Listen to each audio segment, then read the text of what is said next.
नमस्कार, आप देख रहे हैं एमएस टीवी और मैं हूं आपके साथ कंचन। आई नजर डालते हैं उत्तराखंड की कुछ खास खबरों पर। हल्द्वानी के बनभूलपुरा क्षेत्र में गुरुवार देर शाम कुमाऊं आयुक्त और मुख्यमंत्री सचिव दीपक रावत ने एक अराइज नवीज के सेंटर पर छापेमारी कर फर्जी प्रमाण पत्र बनाने के मामले का खुलासा किया। ये कार्रवाई उस शिकायत के बाद हुई जो जनता मिलन कार्यक्रम के दौरान एक व्यक्ति द्वारा दी गई थी। शिकायत में कहा गया था कि रईस अहमद नामक व्यक्ति, जो मूल रूप से बरेली का निवासी है और कुछ समय से हल्द्वानी में रह रहा है, का किसी अन्य व्यक्ति के दस्तावेजों का इस्तेमाल कर नकली स्थायी निवास प्रमाण पत्र बनवाया गया है। छापेमारी के बाद आयुक्त दीपक रावत ने बताया कि जांच में ये सामने आया है कि तहसील में कार्यरत अराइज नवीज फैजान मकरानी ने एक व्यक्ति के मोबाइल नंबर का दुरुपयोग कर ओटीपी प्राप्त किया और उसके नाम से 2 फर्जी स्थायी निवास प्रमाण पत्र बना दिए। सूत्रों के मुताबिक क्षेत्र में लंबे समय से नकली कागजात और प्रमाण पत्र बनाने का काम गुपचुप तरीके से किया जा रहा था। कमिश्नर के अचानक निरीक्षण के दौरान कई संदिग्ध दस्तावेज और उपकरण मौके से बरामद किए गए हैं। कमिश्नर ने मौके पर ही संबंधित विभागों को कठोर कार्रवाई के निर्देश दिए हैं। वहीं पुलिस ने भी इस पूरे नेटवर्क की गहन जांच शुरू कर दी है। फिलहाल प्रशासन की सख्ती से फर्जीवाड़ा करने वालों में हड़कंप मचा हुआ है। देखिए, मामला ये है कि रूटीन जनता मिलन में एक शिकायत आई थी कि रईस अहमद नाम का एक आदमी है जो कि मूलतः बरेली का है, कुछ समय से हल्द्वानी में रह रहा है। उसका एक स्थायी निवास बन गया है और वो स्थायी निवास जो बना है, एक दूसरा रईस अहमद हल्द्वानी में रहता है जिसके पास स्थायी निवास पहले से था। उस सब के नकली दस्तावेज, मतलब दस्तावेज तो दूसरे आदमी के हैं, इस आदमी ने इस्तेमाल कर लिए हैं। जब इसकी पड़ताल की गई तो पता चला कि तहसील में काम करने वाला एक अराइज नवीश, जिनका नाम फैजान अहमद, क्या नाम है इनका, नाम बता आपने? फैजान मिकरानी। ये अराइज नवीश तहसील में काम करते हैं। इनके पास कोई और व्यक्ति आय प्रमाण पत्र बनाने गए थे, तो उस व्यक्ति का मोबाइल नंबर इन्होंने इस्तेमाल कर लिया। उसमें ओटीपी को मंगा के उनके मोबाइल नंबर से आवेदन करवा के 2 नकली स्थायी निवास बना दिए।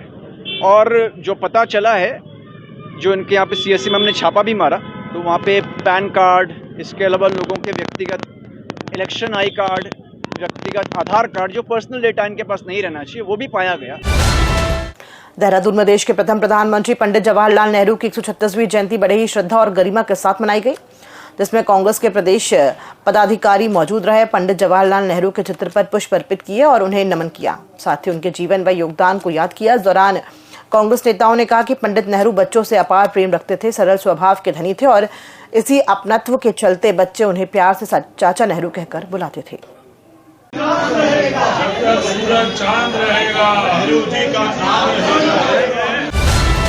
मुख्यमंत्री पुष्कर सिंह धामी ने शुक्रवार को अपनी माताजी के साथ पिथौरागढ़ जनपद स्थित अपने पैतृक गांव टुंडी बारमो पहुंचकर स्थानीय लोगों से भेंट की। इस दौरान उन्होंने गांव के मंदिर में पूजा अर्चना कर प्रदेश की खुशहाली के लिए कामना की है। मुख्यमंत्री धामी ने गांव में बिताया अनुभव साझा करते हुए कहा कि मां के साथ अपने पैतृक क्षेत्र कनाली छीना के टुंडी बारमो पहुंचना उनके लिए बेहद भावुक क्षण रहा। ये वही गांव है जहां उन्होंने बचपन बिताया, पहली बार विद्यालय की राह पकड़ी और जहां गांव के स्नेह, संस्कृति और परंपराओं की समृद्ध छाया ने उनके व्यक्तित्व को आकार दिया। मुख्यमंत्री ने कहा कि गांव पहुंचते ही बुजुर्गों का स्नेह, आशीर्वाद और मातृशक्ति का था प्रेम मन को भावनाओं से भर गया। कई बुजुर्गों ने इस मुलाकात में भी उन्हें बचपन के नाम से पुकारा। इस अपनत्व को शब्दों में समाना मुश्किल है। नौनिहालों और युवाओं की मुस्कुराहटों में वो सारी स्मृतियां फिर जीवंत हो उठी जिन्होंने मुझे मूल्य सिखाए और आगे बढ़ने की प्रेरणा दी। उत्तराखंड के पूर्व मुख्यमंत्री और वरिष्ठ कांग्रेस नेता हरीश रावत ने राज्य में लागू यूनिफॉर्म सिविल कोड से आधार की अनिवार्यता खत्म करने के केंद्र सरकार के फैसले को उत्तराखंड विरोधी कदम बताया है। उन्होंने कहा कि यह फैसला राज्य की नागरिकता प्रणाली और नियंत्रण व्यवस्था को कमजोर करने वाला है। हरीश रावत ने कहा कि जब यूसीसी लागू किया गया था तब आधार के आधार पर पंजीकरण को एक नियंत्रण व्यवस्था के रूप में रखा गया था ताकि बाहरी लोगों की पहचान सुनिश्चित की जा सके। अब जब सरकार ने उस नियंत्रण को हटा दिया है तो कोई भी व्यक्ति जो यहाँ यूसीसी में पंजीकरण कराएगा वो उत्तराखंड की नागरिकता का दावा कर सकता है।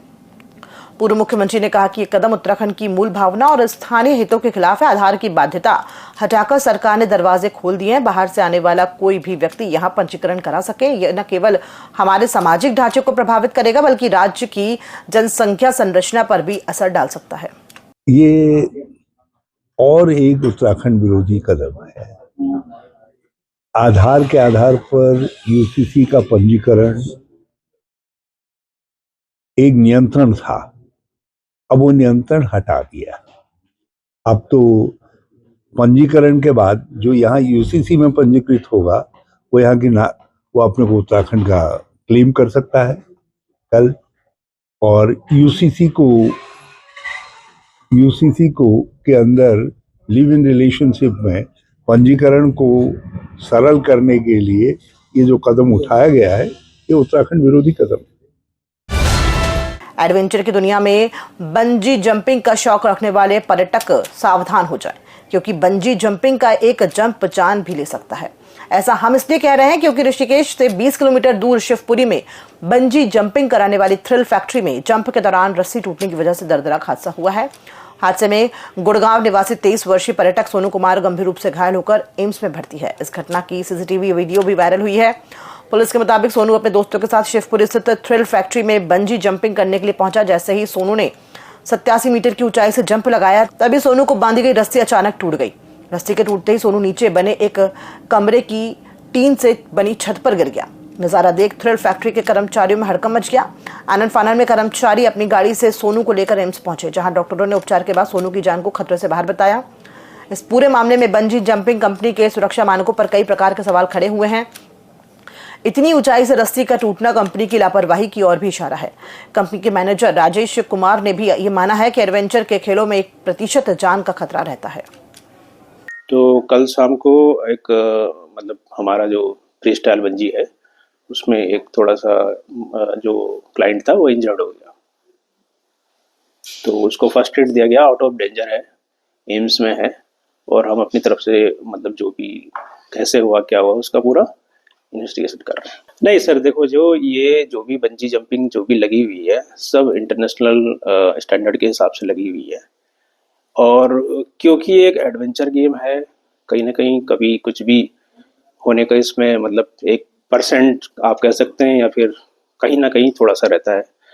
बट इसमें से किसी को भी डरने की ज़रूरत नहीं है, क्योंकि ये सेफली मतलब उसको किया गया है। अब जब वो चीज़ हो गई है उसके लिए तो अभी हम इन्वेस्टिगेट ही कर सकते हैं। हाल ही में आई आपदा को लेकर कैबिनेट मंत्री गणेश जोशी ने विधानसभा स्थित भवन में बीते कल विभिन्न विभागों के अधिकारियों के साथ बैठक की। बैठक में उन्होंने अधिकारियों से अपनी विधानसभा में हुए नुकसान का फीडबैक लिया। इसी विषय पर बात करते हुए कैबिनेट मंत्री गणेश जोशी ने कहा कि उत्तराखंड प्रदेश के अंदर इस बार भीषण आपदा आई थी, जिसमें मेरे क्षेत्र में भी भारी मात्रा में नुकसान देखने को मिला, जिसमें 44 दुकान और 32 मकान पूर्ण रूप से ध्वस्त हो चुके हैं। 17 लोगों की मृत्यु भी हुई है। 5 पुल पूर्ण तरीके से क्षतिग्रस्त हो गए थे। 57 से अधिक सड़कें आपदा के कारण पूर्ण रूप से क्षतिग्रस्त हो चुकी हैं। आपदा में हुए नुकसान को लेकर आज मैंने अलग अलग विभाग के अधिकारियों से अपने क्षेत्र का फीडबैक लिया। इस बैठक में पेयजल विभाग, सिंचाई विभाग, लोक निर्माण विभाग के अधिकारी शामिल थे। भी प्रदेश के अंदर भीषण आपदा आई और मेरे क्षेत्र में भी आपदा से बहुत नुकसान हुआ। करीब 44 दुकानें और 32 मकान पूर्णतः ध्वस्त हो गए। 17 लोग उसमें दिवंगत हुए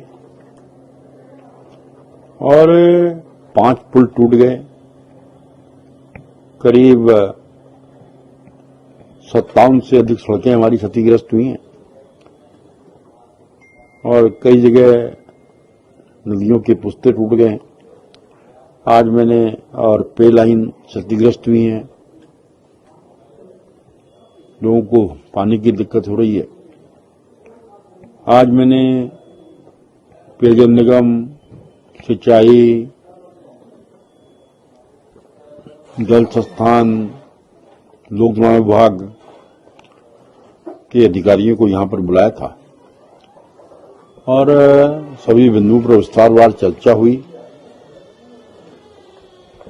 आपदा के कुछ काम शासन स्तर पर लंबित हैं, कुछ काम हो चुके हैं, क्योंकि पहली प्रायोरिटी हमें तुरंत उस समय बिजली चालू करने की थी, पानी देने की थी। उस पर हमारे कर्मचारी अधिकारियों ने बहुत अच्छा काम किया है और आज जितने काम लंबित हैं मैंने अधिकारी को निश्चित किया है कि एक समय सीमा के अंदर वो काम पूरे होने चाहिए, क्योंकि आपदा के समय पूरा तंत्र आपदा में लगा हुआ था। उसके बाद भी 9 तारीख तक हमारे रथ जयंती के कार्यक्रम चल रहे थे, सारी शक्ति वहां लगी हुई थी, लेकिन अब हम काम करने की स्थिति में हैं। तो मैंने अधिकारियों से कहा कि आप हमारे पार्षदों से, हमारे जिला पंचायत सदस्यों से, जनप्रतिनिधियों से तालमेल बनाकर, क्योंकि आज जनता की अपेक्षा हमसे बहुत है, क्योंकि आज दिल्ली के अंदर भी हमारी सरकार है, प्रदेश में हमारी सरकार है और नगर निगम में भी हमारी सरकार है। तो आज हमारे पास कोई एक्सक्यूज नहीं है। और जेका जो लोगों ने अधिकारी ने आश्वस्त किया है कि समय सीमा के अंदर हम उन कामों को पूरा करेंगे, और खासकर जो हमारी 2-3 बड़ी बड़ी योजनाएं हैं, जैसे एक मसूरी पेयजल योजना है। अभी बीच में सिल्ट आने के कारण जो यमुना से पानी आ रहा था उसमें व्यवधान हुआ, जिसकी वजह से मसूरी वालों को दिक्कत हुई। और एक पथरिया पीर नीलकंठ बिहार सीवर योजना है, जो कि बहुत समय से लंबित थी। अब उसका एनओसी मिल चुका है। मुझे अधिकारी ने बताया कि 1 महीने के अंदर वो स्वीकृत हो जाएगी। इसी प्रकार हमारा चंद्रोटी की आंतरिक सड़कें और दानवाड़ा मालसी मार्ग जो बाईपास का काम करता है, उसके भी टेंडर हो गए। शीघ्र उसका हम शिलान्यास करेंगे। और उसके बाद प्रायोरिटी पर हर वार्ड की सड़कों को चुस्त दुरुस्त करना, उनको ठीक करना हमारी प्रायोरिटी है, और उस दिशा पर हमारे विभाग काम कर रहे हैं। और मैंने कहा कि काम में गुणवत्ता का विशेष ध्यान रखा जाए। और मुझे बताया गया कि कुछ ठेके द्वारा अधूरे काम छोड़ दिए गए हैं, जिसकी वजह से लोग परेशान हैं। हमने कहा कि ऐसे लोगों को चिन्हित कर उनको ब्लैक लिस्ट किया जाना चाहिए और उनको भविष्य में काम नहीं देना चाहिए। खबरों में फिलहाल इतना ही। दीजिए इजाजत। नमस्कार।